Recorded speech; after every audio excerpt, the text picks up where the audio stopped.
procès Lamine Diack il faut un débat. J'aurais souhaité, mon souhait c'est ici au niveau de Sen TV qu'il y ait un débat sur le cas de Lamine Diack, prêt même à inviter Massata Diack et tant d'autres éléments ñu ñëw toog fii parce que xam naa ne li ñu war a wax ci affaire Lamine Diack xajul ci 2 minutes maa la wax lu mel nii Lamine Diack ne Naïcha en 2012. jël na wala jëlul. parce qu'on parle d'un financement de 1,5 milliard. mais ban jël lan la jël. c'est juste une question. mais non xanaa kon kii dafa jël. xanaa kon Platini dafa jël. Blatter xanaa kon Blatter dafa jël. xanaa kon Bakken Bawor dafa jël. vraiment. ñoo raw. mais am na ku leen taxawu seen réew. dans leur propre pays en France ou ailleurs en Europe. Absolument. mais Lamine Diack amul ko taxaw l'État du Sénégal est-ce que xam nga ne nee na dinaa la tey benn affaire quiconque dans l'opposition d'une manière générale kuñ si faloon président nga jël Lamine Diack def ko vice-président kenn du wax Sénégal 2012 laa la wax de. ndax ba ñuy xeex neex na. daf leen jàppale sa dama ne la ñëpp laa la wax waxuma la man Omar Faye de Omar Faye ak Massamba ak Mademba Siang tout ceux qui étaient dans l'opposition et qui soutenaient et qui disaient non à la réélection de Ablaye Wade ñëpp la Lamine Diack dimbali. xanaa da ngaa jëloon sa wàll ci fonds yi. te lépp da ko def pour l'intérêt du Sénégal. ah Omar. ma gis ne situation bii toll na fu xamante ni ne li ñuy def Lamine Diack ñaaw na mérité wul lii. xam nga la ma sa problème wax autour de tu sais quel est mon problème. mooy la génération qui est là ne connaît pas Lamine Diack. Absolument. c'est ça mon problème c'est-à-dire que li ma metti mooy fii Lamine Diack di jeexalee carrière am dafa fekk une génération bi émergé dégg ñuy wax Lamine Diack lii mais gor la garmi la ku bëgg a réewam la ku taxaw la bu fekk woon nit ku baax tey IAFB du ko jiite le seul noir qui est là-bas. Absolument. rehaussé tey fii athlétisme mondial mi yem Lamine Diack ko fa yóbbu.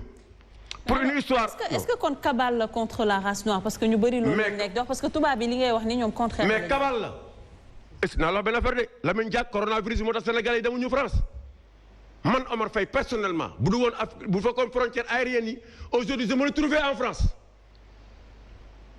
pour défendre pour taxaw Lamine Diack mais nag si ñi fi taxaw ñëpp tey nekkoon fi 2012 di xeex sans ñëpp laa wax de sans exception nag bàyyiwuma kenn te mën naa leen tudd ñoom ñëpp on devait organiser une marche dans ce pays. parce que ñoom ñëpp jot nañ ci fonds yi. non pas gestion de fonds c'est-à-dire que Lamine Diack daf leen jàppale daf leen taxaw. kon lan nga bëgg a wax Omar non Lamine Diack xam nga fonds yi xam nga gars yi fonds bi 2012 lañu wax. mais soo nee jàppale mooy jox na leen xaalis. non da leen appuyer à tous les niveaux. financièrement que ça soit financièrement que ça soit si xalaat que ça soit lépp dafa jël li mu am comme ñeneen ñi ni ñu jëlee li ñu am. il a le droit. et il a le droit de le faire. mais Omar man mon problème Lamine Diack a avoué. dafa wuti woon ay fonds. dafa xeex ak Ablaye Wade. waaye daf bàyyi ma. 1,5 milliard. waxal dama ne la may ma rek ma wax. 1,5 million d'euros.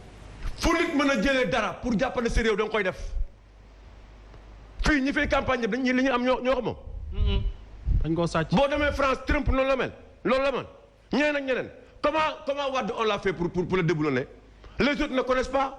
Allez demander à Hillary Clinton qu'est-ce qu'elle a fait la dame. La première dame. ak Bolloré. non dafa ndànk rek. mais Omar Faye allez demander nee na attends rek nee na dama lay wax lu am solo. oui mais non mais juste allez demander. il faut que ñu relance la aussi dama lay wax ñaar il faut que ñu relance la pour débat bi neex. tu veux dire alors kon que l'argent bi ñuy wax des Russes parce que loolu la ñu wax 1,5 million d'euros. est-ce que mën nañ mais même ci procès bi ça a été avoué loolu wax nañ ko ci 1,5 million d'euros est-ce que jàpp nga ne que tey jii loolu ça a financé la campagne du président de la République Macky Sall. mën na contribuer ils peuvent venir contribuer peut-être Lamine Diack bi ñu koy may muy ñëw di contribuer waxul na lii jiw ma wax may wala fii laa ko jëlee parce que Lamine Diack aussi. C'est des milliards la géré pendant combien d'années 1 million et quelques c'est combien de millions c'est presque 800 millions maintenant qu'est-ce que Hillary Clinton a fait est-ce que wax nañ leen ko yéen américaine bi Hillary Clinton bi nekkoon fii États-Unis jabaru bi Clinton waxu leen ko de allez demander à l'opposition sénégalaise ñi nekk ci nguur gi tey lan la Hillary Clinton def beneen gi xam nga kan la Alain Juppé de la France. mais sooy wax nii téléspectateur il faut que ñu xam tamit lu ñu def. moom da nga leen di wax lu ñu def. waaw moom laa lay wax xam nga da ngay wax Lamine Diack alors que ñooñu li ñu def ci réew mi pour déboulonner kii Abdoulaye Wade moo raw. ñooñu tam dañoo financé campagne. la ilaha illallah. Qu'est-ce qu'ils ont fait concrètement? moo tax ma ne il faut un débat pour ça dafa ndaw lii. mais ñu ngi lay dégg Omar. non dafa dama xam ne li ñu war a wax dafa bëri te amoo temps bi. day junj rek du yegg. c'est-à-dire que xoolal c'est-à-dire que li ma leen il faut ma junj très bien il faut ma junj parce que moo tax parce que temps la mais dama bëgg un débat. Omar ñemewoo li ngay wax. parce que non yow xam nga non déggoo li ma la wax de dama ne la yow déggoo li ma la wax de.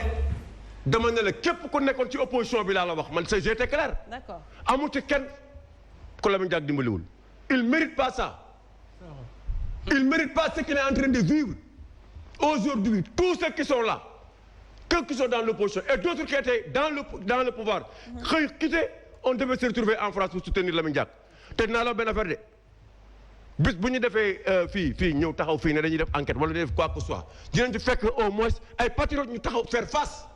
très bien parce que Lamine Diack mérité wul mais ñaan naa la nag débat débat bi c'est très important. très bien ah non il faut qu'il y ait un débat. oui sur le cas Lamine Diack. dinañ ko organiser Lamine Faye alors justement ñu bëri Lamine Omar Faye justement ñu bëri dañoo jàpp ne que tey ji gisuñu taxawaayu peut-être régime président de la République wala autorité africaine yi par rapport ak xaaral ma dolli la benn affaire maa dem France man seeti naa ko Lamine Diack en France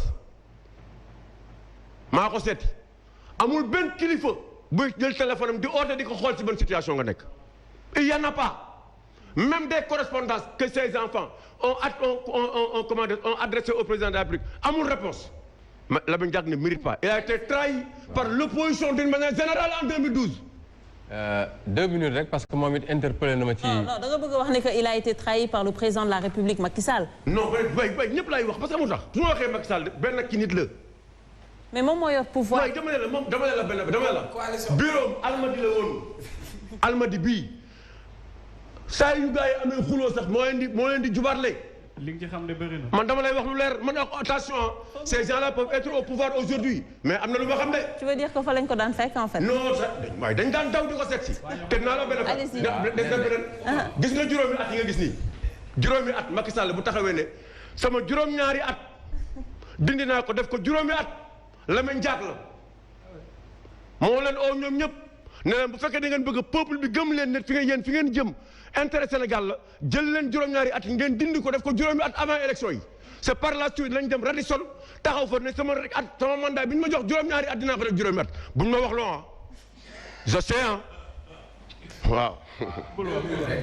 interpellé la ma sànq ci wàllu njàng mi ne comme quoi xale yoo xam ne seen parents yi dañ leen war a accompagner pour ñu ci tool yi. mais très rapidement parce que temps bi mu ngi avancé. te partie actualité la. waaw donc loolu pour man du problème ndax parent bi ci d'élève ci boppam bu gisee ne doomam war na dem jàngi. te moom it war na dem ca tool ya. defe naa ñàkkul ñeneen ñu ko war a mën a jàppale ci tool bi. que muy jël. te aussi problème inondation yi ñuy wax ak abri provisoire yi wàññeeku na lu ci wàññeeku bëri na. te aussi da ngay dem ci benn école aussi du abri provisoire rek moo fa nekk. plus de 6 000 abris provisoires donc yeneen classes yi mën leen servir de classe d'examen par exemple bu fekkee classe su CM2 yi la wala classe su BFM yi. alors par rapport ak Lamine Diack est-ce que. li ma ciy wax ci pour. parce que nañu jàpp ne que il a été abandonné ou bien trahi par l'État du Sénégal. non je ne pense pas que l'État du Sénégal le gouvernement du Sénégal abandonné ko non peut-être am na loo xam ne mën nañu ko def. kenn du ko def si tintamarre état dafa ànd ak sutura te lii aussi c'est un problème sérieux du loo xam ne rek dañuy nekk ci télé yeeg rajo yi ak marché bi ak yooyu mais ku xam le président Macky Sall am na cofeel ci doomu aadama surtout ngay citoyen sénégalais ak rapport yu mu am ak Lamine Diack rapport yu baax la rapport yu civilisé la rapport yu am solo donc kon ñu ngi koy masaw bu baax a baax ñun tamit buñ sayoon tey conditions yi mu nekk du fa nekk tey dem na ba li mu waroon def yëpp def na ko tey li mu waroon def rek mooy di noppalu ak njabootam di gis njabootam saa su ne parce que yàgg na liggéeyal askanu Sénégal yàgg na liggéeyal aussi askanu àdduna alors maintenant ci beneen wàll man du ma ci wax maanaam jël na alalam def ci ak yooyu jàppale mais xam naa ne il a été un grand acteur ci liñ doon xeex wala boog pour alternance am loolu moom xam naa ko jàpp na ci waaw mais bailleur ou pas def na ci alalam def na ci dooleem certainement ak yooyu mais loolu ñëpp la ñëpp ci def seen doole ak seen alal moo xam 1000 francs la moo xam 50 francs la parce que le fait que nga jóg dem place de l'Obélisque wala nga dem assemblée keroog am M23 da nga dugg taxi donc def nga ci sa xaalis. wala dugg nga car. Très bien. Voilà, donc il n'a pas été le seul. Maintenant, il a le soutien de tous les Sénégalais, y compris nous. Donc, ñu ngi koy ñaanal yàlla jëlee ko ci li mu nekk. Merci. Alors, li mu nekkoon partie actualité. Professeur, wala da nga bëggoon wax très rapidement? Oui, allez-y. Non, ci Lamine Diack leen rek laa si wax état du Sénégal Omar a bien raison parce que tey jii boo gisee barki dem ñi ngi jugé ki nga xamante ne mooy Omar Watt mooy ku agressé woon Omar Watt maanaam soldat français bi nekkoon fii fekkoon Omar Watt ci boîte de nuit agressé ko bañ koy jugé le gars il n'était pas au Sénégal. c'est-à-dire bu nekkee français moom mën nañu rawal seen i doom ba bu ñu nekkee sax entre les mains de la justice wala entre les mains de la justice ñooñu dañ leen di génne échappé leen yóbbu leen seen dëkk Sénégal nag bu nekkee ay doomu Sénégal parce que li ñuy waxal Lamine Diack yëpp def na ko def ko c'est pas notre problème mais boo gisee les mêmes cas ñu koy tuddal Platini tuddal ko Blatter ak ñeneen ñooñu ñëpp kenn sonalu leen ñoom dañ leen jox juste benn condamnation boo xamante ne pour 8 ans yoo xamante ne dootuñu exercer ti ñu bëgg jël parce que der bu ñuul la bëgg koo sonal état du Sénégal aussi waroon na wane fulaat fayda mais lan laay bañ rek ñu sàgganee ko ba yàlla def ñaanuñu ko yàlla gudd fan ak wér-gu-yaram am wér-gu-yaram mais gis nga bu demee ba jóge fi ñii tey ji taxaw di naan li ñuy def duñ ko def ci ay plateau télé ñooy organiser ay manifestation di ko rendre hommage nañuy bàyyi di rendre hommage nit ki bu deewee te bii dund ñu mel ni dañuy ñàkk fulal dundam ak yooyu noonu donc il faut que je crois il faut que ñu sauver ko comme ni ko Cheikh Oumar waxee le soldat Lamine Diack il faut que les Sénégalais le sauvent parce que lépp lu mu munti def waxuñu waxu financement ak ñàkk financement loolu ça nous intéresse pas